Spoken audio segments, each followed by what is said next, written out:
there's like 12 different countries represented in this one little soccer game. And everybody's laughing and having fun, and no one cares about all this other stuff that's going on in the world. They're just focused on being people, not race, not color of your skin, color of your hair, color of your eyes, how tall you are, what your gender is, what your sexual orientation. None of that mattered, none of it. And at that moment spoke volumes, especially because of what was happening in the world at that moment. And we know what's happening in the world today. So in light of Courageous Conversations and your comments about the future and children, and I tell you what an incredible example they are for me, and I think for us as adults in just getting back to what matters. Welcome to Peter and Phil's Courageous Conversations, a podcast addressing race relations and social issues in hopes that you'll be inspired to do the same. Now, let's begin our conversation with your hosts, Dr. Peter Weinstein and Dr. Philip Nelson.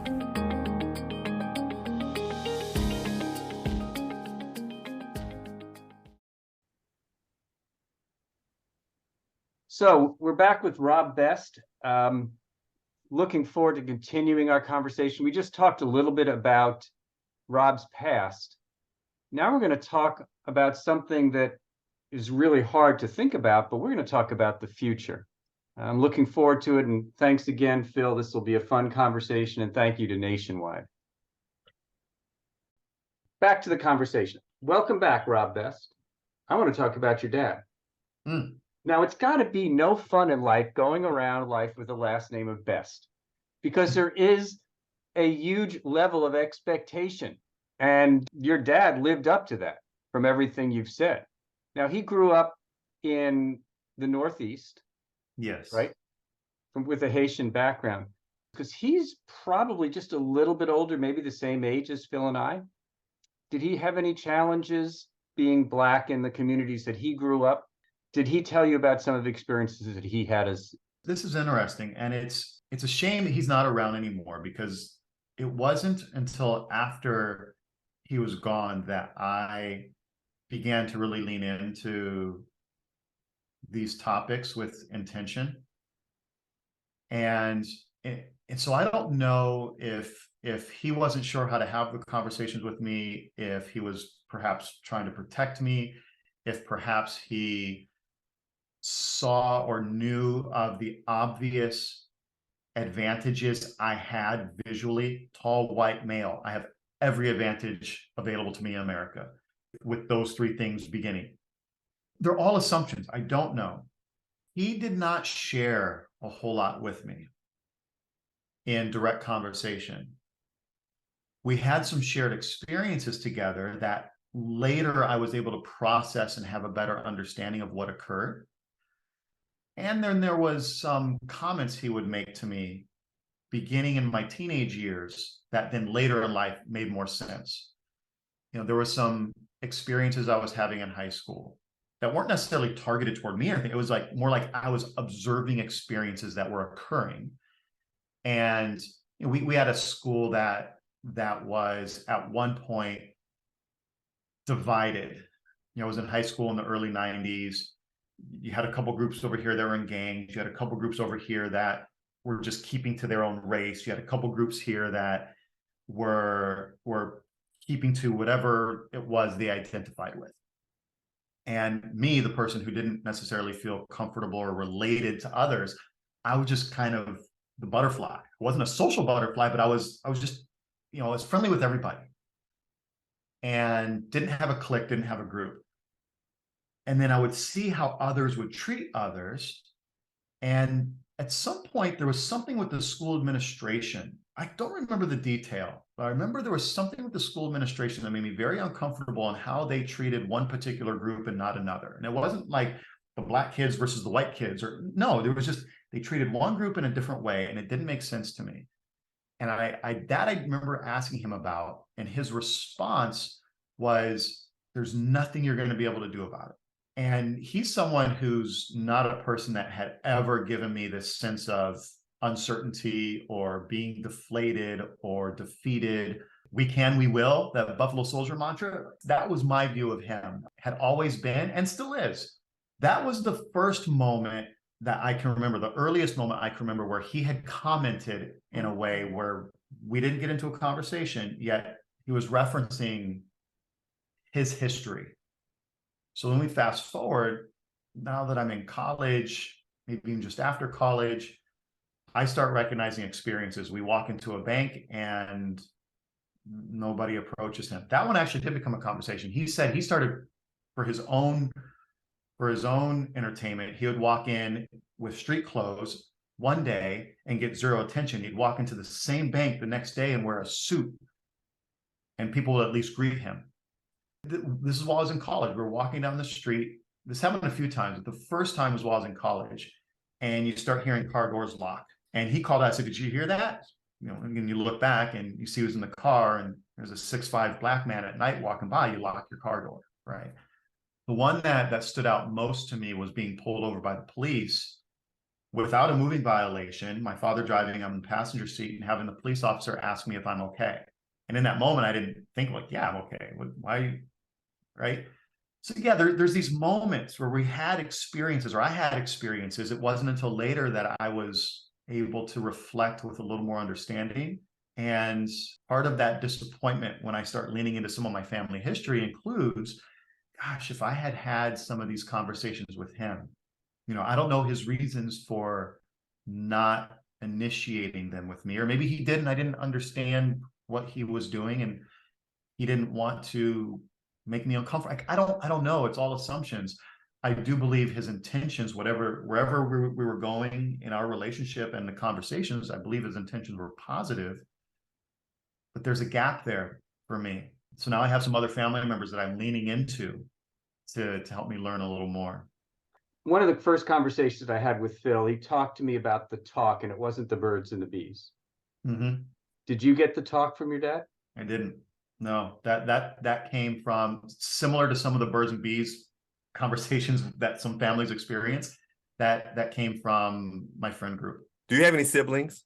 I have two half siblings. So when my father and mother split in or around high school, my mother married a white man.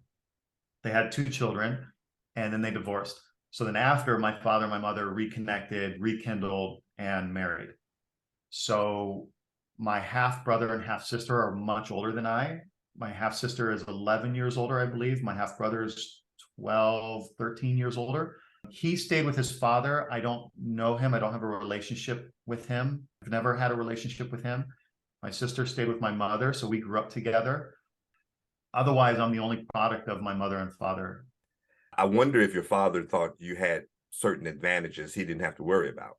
When you mentioned that your father said there's nothing you can do about it, I'm not sure that was a out of defeatism or just accepted type mentality.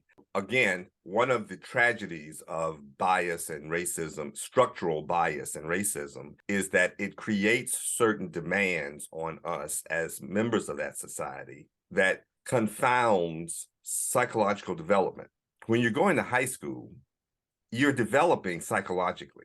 Regardless, you don't need racism to complicate human development. And I remember when I was raising my children, one of the things I really wanted them to do, I'm a little older than you and Peter, and I came through the civil rights movement. And one of the successes of the civil rights movement was the children got involved publicly. You saw children in the marches. You saw children being hosed by firemen. You saw children being run down by German shepherds. You saw children being beaten by police. That was a poignant representation of what racism and hatred really does to a community. One of the things I wanted my children to do was to be less active and be more children while they were in school. I wanted them to understand, and I wanted them to be assertive, and I wanted them to recognize when they were being mistreated and being discriminated. But I did not want them to have as much of the burden that I had as a child or as a teenager to correct cultural differences while they were developing themselves, and to recognize that while they were in school, yes, I wanted them to be involved in student government and everything else that, you know, that you're involved in, but cliques occur whether it's a homogeneous population in high school or not. It's just that for this mythical division of race gives us another definition of that we can define by our cliques, an unnecessary added definition for a clique. But on top of that, there's human life is still occurring. Yeah. And I remember once when I was teaching at another institution, and I was in a small town in Mississippi at the veterinary school in Mississippi. And when Jackson integrated, we had a lot of white flight from public schools. Mm-hmm. And they developed private schools for those families that just refuse to send their children to school as long as there's going to be Black children in the classroom too. And they call those private schools academies. And suddenly academy, the word academy became a trigger word for me. So when I moved to Starkville, the real estate agent was showing me houses where no Blacks lived, no Blacks were really wanted. We were the first Black family in this particular neighborhood, but the local closest school was an academy. And she took me to the academy to show how wonderful the school was. And she talked about how bad the public schools were. And she was hoping that I would send my kids to the academy because I would be the first Black family to send my kids to the academy, because they understood the racist history of how it was formed. They were trying to change it. Some of the public leaders were trying to change. I couldn't believe they were asking me to absolve them of the guilt. But I had a colleague who also had children who lived in the county, and the county, this particular county school was horrendous. I used to volunteer for that school to try to help it out. And he sent his kids to the academy. And we were out on a call one day. I asked him, why are you sending your kids to the academy? I had no idea at the time how bad the county schools were. And he explained it, and I said, well, why don't you get involved and change it? And his response was so illuminating for me. He said, but what do I do with my kids? I don't have a choice. I have to send my kids to the academy if I want them to get an education. Yes. By the time I make the changes that need to be changed, they will have graduated. And so your father's statement reminded me of that realism. Sometimes you have to focus on your needs. And when I heard what your father said, there's nothing you can do about it, I'm not so sure that was fatalism as much as timing and prioritization. But I don't know. I'm just suggesting another possibility. Therein lies something you said when the conversation began, this specific conversation. Like, we're leaning into perspectives. There's opportunity to, and Peter, you've said this multiple times in our conversations. You often will leave a courageous conversation with a new perspective, a new thought, something you hadn't considered. And what's interesting about this is I'm known for evoking emotional experiences, especially with one-on-one, if I'm coaching somebody or just talking them through something with their career. And it's not uncommon for people to become immersed in those emotions and for some tears to flow. Literally yesterday, had a coaching conversation with someone that runs a company up in Oregon, and it was a flowing of tears conversation, very positive, and it's just the emotions. It is rare that I experience that in reverse. And your description of a new perspective in my exploration I hadn't considered evokes that in me. Because as I mentioned, I believe his intentions were always positive, especially when it came to me. I'm his only son, and he was a proud father and protected me and provided for me, etc. and yet that one moment was a vivid moment, and I didn't know, I still won't know, all of the reasons behind it. That additional possibility that you just introduced is an emotional one for me to receive, a very positive emotion, but the kind that brings me to tears right now. And I appreciate you for sharing that experience and the triggers that stayed with you and the decisions you're making for you or have made for your children. Mm-hmm. Yeah, that one hits deep, and I appreciate it.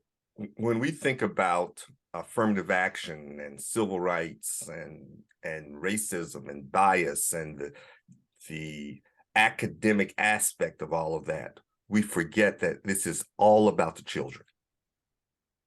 Yeah. Even when we use the word the future, I'm amazed when people say, this is 2023. Why are we here? Well, I'm different. I accept where we are. The real question is, what are we going to do for our children? Yeah. Which is a great segue into something that Phil, because you didn't know Rob's background, Rob is all about the future. You're the CEO of a non-for-profit that is focusing on the future and children, aren't you? Yes, that is accurate. So why are you being so shy about it? Talk about it. This is a courageous conversation, and I know you don't like to be self-serving, and I know I made you uncomfortable. Good.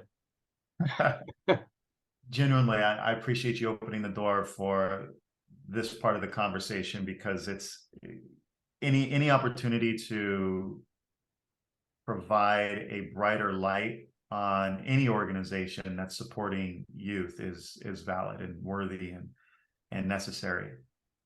I was in college. I didn't like my accounting class, and the professor offered extra credit to get involved with this business organization. And I ended up really liking the business organization. Again, it was only to get extra credit so I could do less accounting work. And one of my responsibilities with this college business organization was to create projects. And together, me and the professor had created a high school entrepreneurship. I struggle calling it it was a project, but it was an event. And this college organization was a large organization, very well supported in the United States, and they were global. They were in somewhere in the ballpark of 30 to 40 countries at the time. And it was a competitive organization. Well, this particular year, our little college team happened to do really well with what we had built, and we became the world champions. And we got a lot of recognition from the successes we had. That gave us an opportunity to grow this little project into an organization. And within a few years, we were active in 9 countries. So today we're the world's largest teenage entrepreneurship organization. We support tens of thousands of teenagers who build businesses, not business plans, not virtual. No, these are real operating businesses. The caveat is their businesses have to somehow meet or address social needs. And you can imagine, anyone who understands college basketball, the NCAA tournament's a big deal. March Madness, right? UCLA against North Carolina, Duke against Michigan. Well, our idea was, let's create that same energy, but for teenage entrepreneurship. So now we have national competitions that occur in 30 countries on 5 continents every year. The top 2 teams from every country will receive an invitation to compete in the what we call our Sage World Cup. And we host it in a different country every year, live and in person. We took a break from the in-person with the pandemic, of course, and had a virtual competition. But it's a 3.5-day cultural event. It's not just the competition. It's we call a country day, where everybody brings and showcases something cultural about their country on stage. We have an international trade fair. We have a cultural outing where we get to learn about whatever the country is that we're all in together. You know, many of these kids have never been on an airplane. They fly to a different country on a different continent, and they're meeting other teenage entrepreneurs literally from all over the world.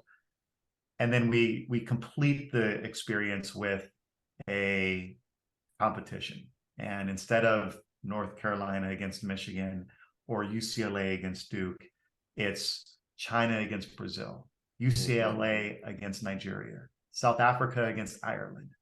And when you get to this level, these teenage entrepreneurs are no longer doing it for a trophy or for a few dollars prize money. It's the pride that they carry in representing their country. It's like the Olympics of entrepreneurship for teenagers. Again, the caveat, those businesses are meeting and addressing social needs locally and globally. And as you can imagine, competition grows the benchmark. And after 20 plus years of doing this, the businesses that these teens operate today will rival anything you ever see on Shark Tank. You know, the first teenager ever to get funding on Shark Tank was one of ours. Wow. Jason Lee, Mark Cuban invested. The company is called Iretron, and it was an electronic recycling company. We created a stage and now provide some resources and encouragement for teenage entrepreneurship. And they're doing incredible work. So when we think about the future and we think about leaving the world in good hands, wow. Felt like I had a good mindset and a good head on my shoulders when I was in high school. No, to see what these kids are doing today, it's extraordinary.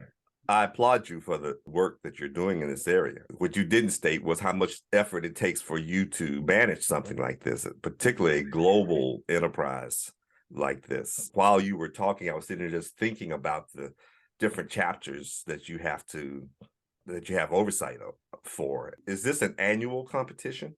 Every year, yes. Wow. Every year. I don't intend to downplay, Peter called it out. I can promote other people, other things, other connections better than most. Anything that might focus on, or intentional or otherwise, on me, I'm flustered, uncomfortable. Yes, I understand. The organization is incredible. It's incredible because of the people that have really built the day-to-day of the operation. Myself and my original partner, professor that I worked with, we had good people from day one that were around us and were willing and excited and intrinsically driven. And fast forward, it remains, some of the same people, a lot of new people. And we've gotten to work with some significant and influential people along the way. How many chapters do you have in the United States? Not many. There's times where we've had close to 100 around the United States, and there's times where we've had 10. Okay. Right now, we're in the ballpark of 40. The United States is one of the most challenging of all the countries to keep alive. In the United States, we're another thing. Here we have FBLA, DECA, Junior Achievement, Virtual Enterprise. There's such a long list. And yet in other countries, we're it. We are literally it. Nigeria, we are institutionalized in every public school in the entire country of Nigeria, or an entire system within the entire nation of Nigeria.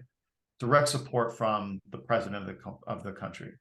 In fact, Africa as a continent is our strongest of all the 5 continents that we're active in right now.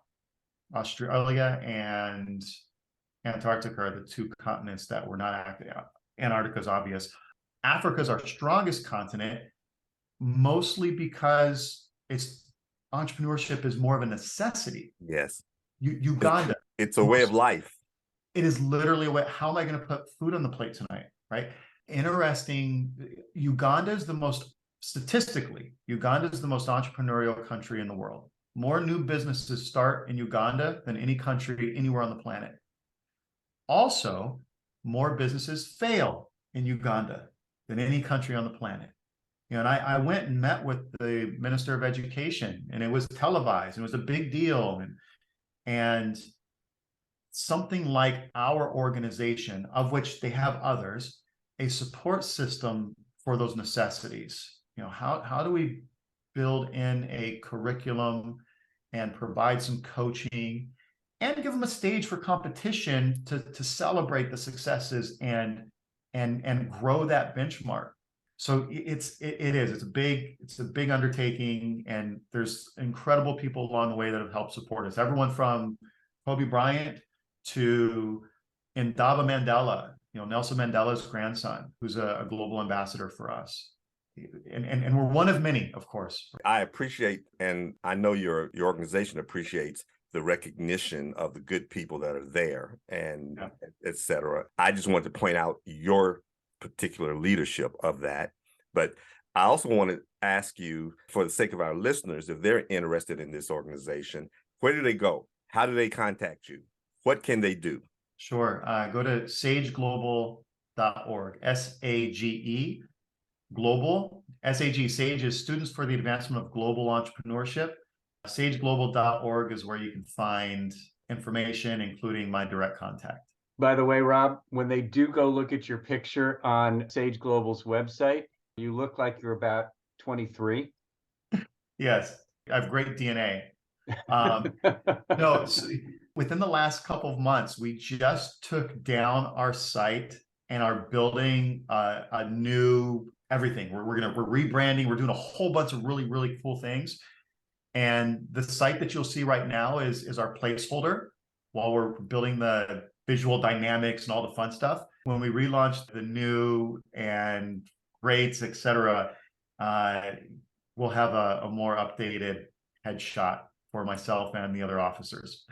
And what opportunities are available for people who might be interested in assisting or getting involved? Sure. Of course, we're a nonprofit. Anytime someone wants to provide financial support, with wide open arms, we'll welcome anybody who wants to have the conversation for funding and what the different levels and opportunities are there. One of the more interactive and fun ways that people can get involved is if they want to coach. If you want to coach some teenage entrepreneurs, we can connect you with them here in the US or other countries. The teen entrepreneurs are always ready for adding to their list of coaches that can help them build their businesses and prepare for the competitions. And then if you want to experience what it's like to be there in person, you can contact us and ask for accreditation to be a judge. Education and business leaders from all over the world are our judges at the competitions. Again, these are live competitions. You're seeing boardroom level presentations that include annual reports and several minutes of live Q&A to really learn, like, do you really know what you're doing here? Or is this selling lollipops on the lunch yard? Or, did you just create a product or a service that moved a needle in your community? And how does somebody if someone has a teenager they want involved, to get involved? Same. Go to our contact detail on the website, send us a note, and depending on your location, we will connect you with the right person. We have a person on our global team who will navigate all the communication for you and put you in contact with the right people or person. Any teenage entrepreneur in the world can become involved. And to what capacity is just dependent. If you're in an area where there's lots of existing teams, then we'll connect you with a local regional leader and they'll hold your hand. If you're in a location where we've had no activity, regardless if it's in the US or another country, then we'll make sure you have the support necessary to participate there. I want to suggest that to our listeners, many of whom are veterinarians, many of whom are small business people, that you come across young people in your day-to-day life, whether it's through your own kids, through high schools, whatever the case may be. The next generation of success will be small business people. The vast majority of money generated in the United States is not Fortune 500, it's small businesses. Yes. So if you identify somebody, could be a family member, could be somebody you meet, who has that entrepreneurial spirit, and you want to feed that spirit, help them get involved with Sage, show them the path, and be the person who leads the next generation leaders in this country, setting the path for a better future. I'd like to make a timely and I think an appropriate connection between topics on this. And it starts with, again, a thank you. Your introducing or acknowledging the organization is unexpected and very much appreciated. The connection I'm making now between youth and our future and our courageous conversations. We know that there's a growing challenge of issues that need to be addressed all over the world. There's also a growing gap in skills for creating resolutions. Entrepreneurship is one of the greatest skills that we can teach and equip people with for creating resolutions, regardless of what the challenge is, right? And it's everything from massive international conflicts to how in the world can we produce more veterinarians to serve our community in the US, and everything in between. In 2014, we hosted our World Cup. Again, every year we host our World Cup, and it's in a different country. In 2014, we hosted it in Moscow. It was within 1 or 2 months of some military activity between Russia and Ukraine that had just broke. Ukraine was also one of our active countries at the time. And the question was never, do we not host in Russia because of what's happening? We weren't there. The question was, does Ukraine participate this year? Because there's a lot of uncertainty and there's a lot of questions about safety. And credit to the Russian delegation that supported us, because they opened their arms with warmth to having Ukraine join, and acknowledgement and appreciation for the courage with our Ukrainian leaders who made the decision to bring the teenage entrepreneurs to Moscow in 2014. It made international news where, in summary, it was, see, here we are again. The adults are screwing it up and the kids get it right. Mm-hmm. Ukraine comes to Russia, the kids mix and mingle without any care or concern about a line of divide in the sand. And they're able to befriend each other, share business ideas, engage with international trade, and leave with new friends. I've got a photo, actually maybe a video somewhere. The first night that everyone had arrived, there was this random game of soccer that started just outside the hotel. I think maybe like just a half block down from the hotel. And me and a couple of the other adult leaders began to count up and recognize, there was maybe, I don't know, somewhere between 15 to 20 kids out there. There's a few hundred at the event. And we realized there's like 12 different countries represented in this one little soccer game. And everybody's laughing and having fun, and no one cares about all this other stuff that's going on in the world. They're just focused on being people, not race, not color of your skin, color of your hair, color of your eyes, how tall you are, what your gender is, what your sexual orientation. None of that mattered, none of it. And at that moment spoke volumes, especially because of what was happening in the world at that moment. And we know what's happening in the world today. So in light of courageous conversations and your comments about the future and children, and I tell you, what an incredible example they are for me, and I think for us as adults in just getting back to what matters. Yes. So I don't know, that for me, that makes sense. I don't know how well I articulated it because there's a lot of emotion that comes behind it with me, but that's a full circle moment that made sense in my mind, and I hope I was articulate enough to share it with some clarity. Well, I think you are aware that emotion tends to smooth over the rough edges of language, and we can't always be smoothly articulate. And actually, it's more effective with emotion. So the emotion came through, the genuineness came through, and that's what's important here. We appreciate your comments. I'm in awe and admiration of your work. So Nicole, if you can play Whitney Houston singing "Greatest Love of All" right when Rob gets done with that, I believe the children are our future.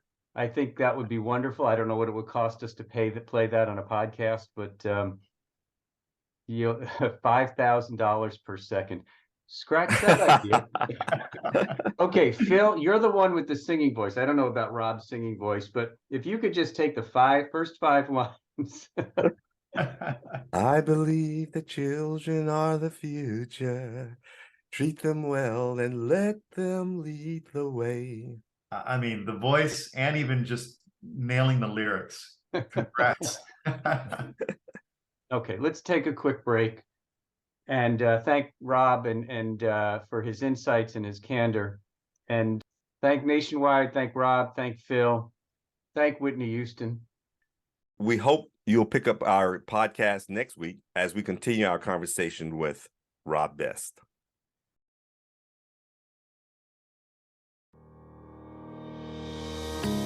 Thank you for joining us for another courageous conversation. Be sure to follow us and check back next week for more.